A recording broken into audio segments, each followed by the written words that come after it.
Hey gaming fans, so I'm back again with another deck profile for Yu-Gi-Oh! This is a Toon Spellcaster, I guess I call it. I have done a Toon deck before. It was mostly around the machines. So this one's actually more geared towards using the Spellcaster support. So let's get to the deck profile. So for the first Toon, obviously, we have Toon Mass Sorcerer. This is a pretty good one. It's a, weak monster, 900 attack. So, you're not going to be winning much games, but it does draw you a card, and it can attack directly if Toon World's out on the field. So pretty standard Toon monster. And 3 Toon Gemini Elf. So these are all spellcasters as well. And this is kind of like similar to the Toon Mass Sorcerer, only a bit beefier, 1900 attack, and when she damages your opponent, they discard a card at random. So it's interesting that the Mass Sorcerer mimics its normal Mass Sorcerer counterpart, but the Gemini Elf, which is originally just a normal monster with no effect, has a pretty good effect.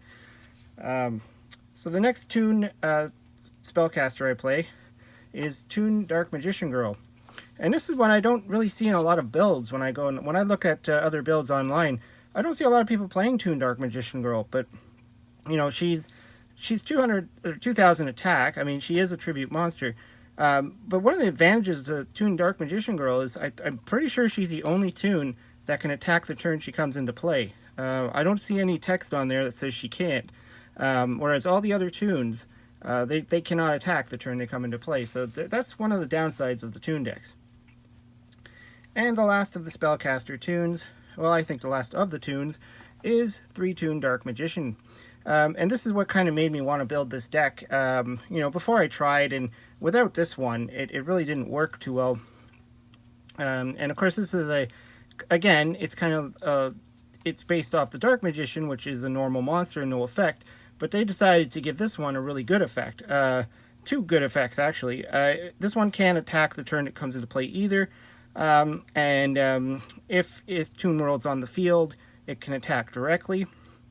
And the good thing is that it's not one of those Toons that if Toon World goes away, it dies.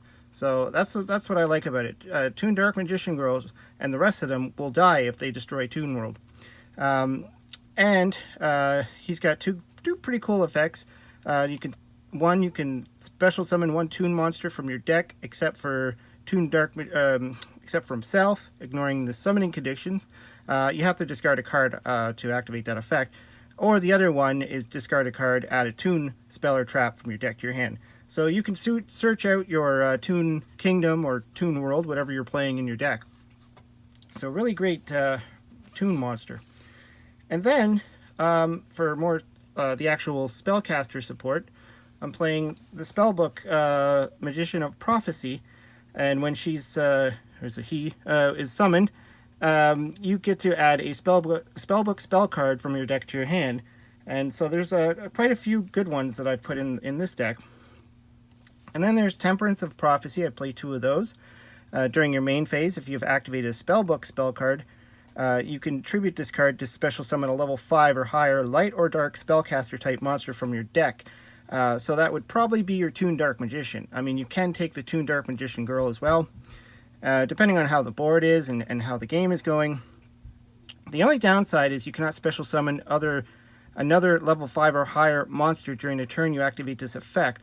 So unfortunately, you won't be able to use your first effect of Dark Magician to special summon a Toon of 5 or higher. So you'd have to summon a Gemini Elf or the Mass Sorcerer.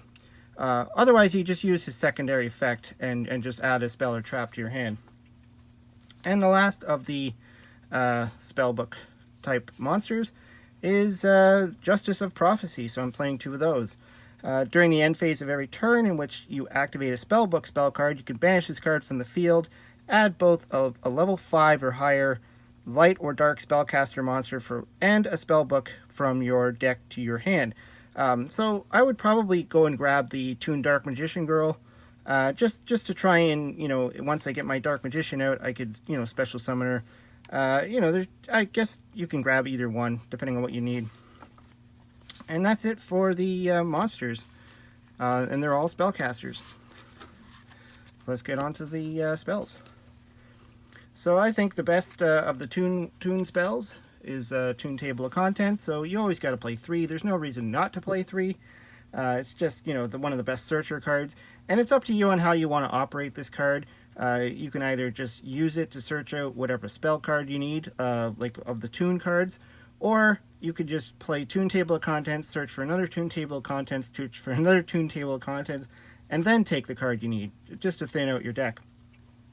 What this deck really needs is like a draw card. That would be really good if they had a Toon draw card, maybe in that new set that's coming out, the Toon Chaos. But anyways, so 3 Toon Kingdom. This obviously outshines the just Toon World, because this has the ability to protect your Toons from being destroyed. You just banish the top card of your deck face down. And to activate it, you have to banish 3 cards. It's a field spell.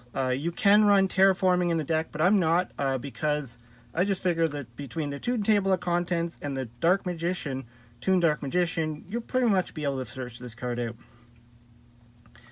And for more Toon support, unfortunately, it's not searchable through the Table of Contents, and that's Comic Hand.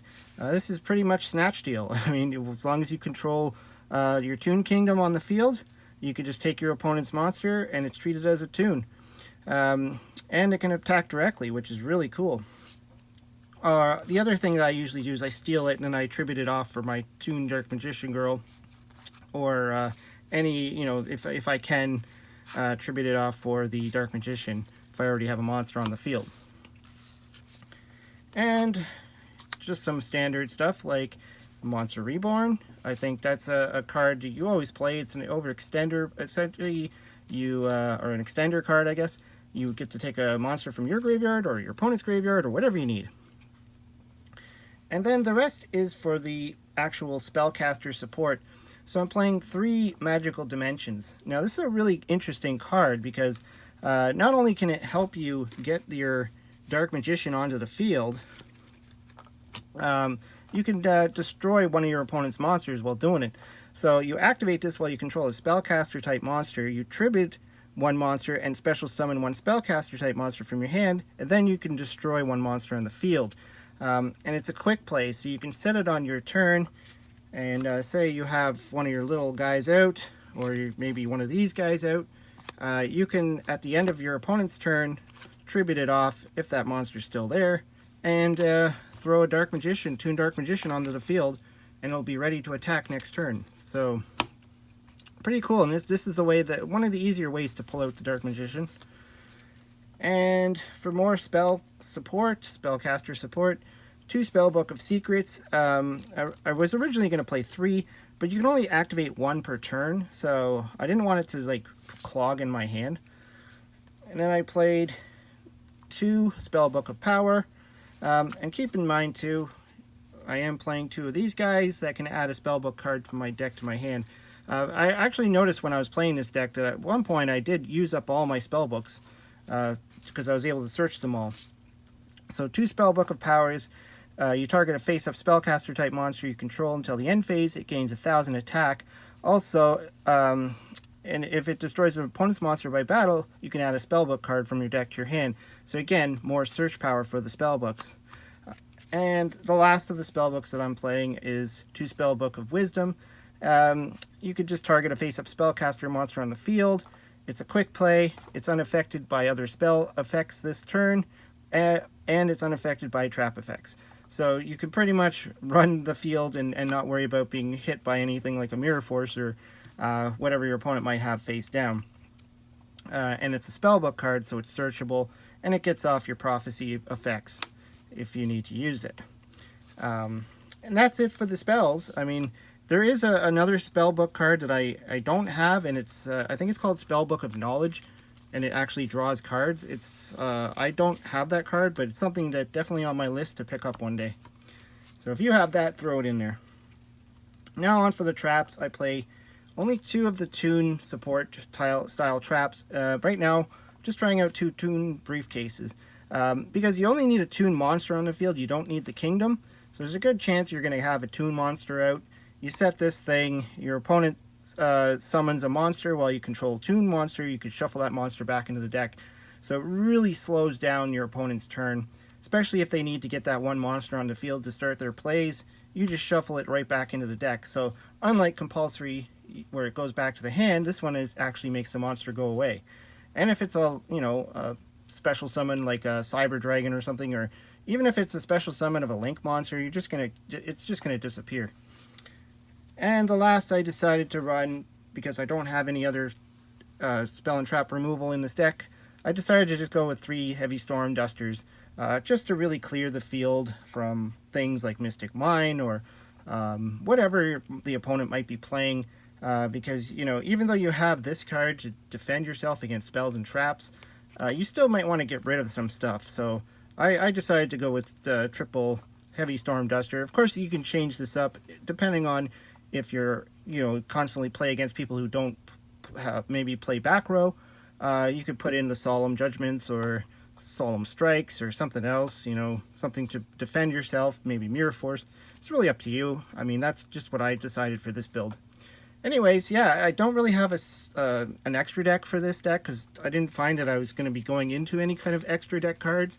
But you probably could put one together. I would rather just keep my Toons on the field and just attack directly for game. That would be my plan for this. And, trying to draw cards and discard their hand and, hit them with heavy damage. So I didn't really see a need to go into any kind of XYZ plays or Link monsters or anything like that. But again, that's up to you. Anyways, hope you liked the video. Let me know what you think down below if you've ever played a Toon deck like this, or what kind of Toons you like if you're into the Toon archetype. Kind of excited to see this new Toon structure. It's not structured, it's like a set Toon Chaos, to see what they're going to pull out. And if there's like a Blackluster Soldier or something like that, it'll probably be it could be a Spellcaster or maybe a Warrior. Anyways, throw some comments down below. Let me know what you think. Hope you subscribe. Talk to you later.